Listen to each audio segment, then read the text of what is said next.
Un autre point qui est important pour des groupes qui sont notamment sensibles à tout ce qui était responsabilité sociétale, notamment, c'est d'arriver en fait aussi à épargner les startups, parce que souvent les startups aussi, on les connaît bien, reprochent aux grands groupes en fait de les balader parfois entre moult interlocuteurs avant de tenter d'avoir un POC, hein, ou pire encore, de les faire pivoter parfois sur des solutions qui finalement ne n'intéressent que le groupe.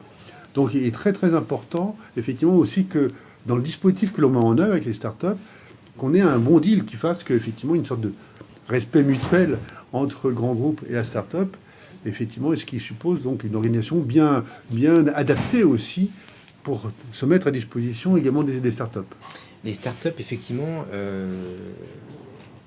on doit les préserver. Tu as tout à fait raison.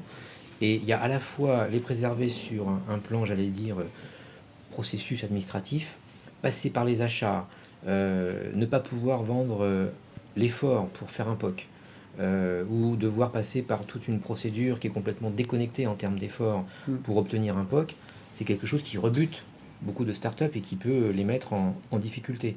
De la même manière, tu as tout à fait raison, lorsqu'une startup est présentée à un grand groupe, c'est pas ça qui va faire que le contact avec le bon besoin pour répondre, qui peut être traité par la bonne technologie, la leur, va pouvoir se faire. En fait, il y a tout un travail dans des grands groupes matriciels de repérage de qui a un besoin, quelle valeur on peut y mettre et quelle va être la capacité à servir par la technologie de la start-up ce besoin qui est a priori pas bien traité jusqu'à maintenant.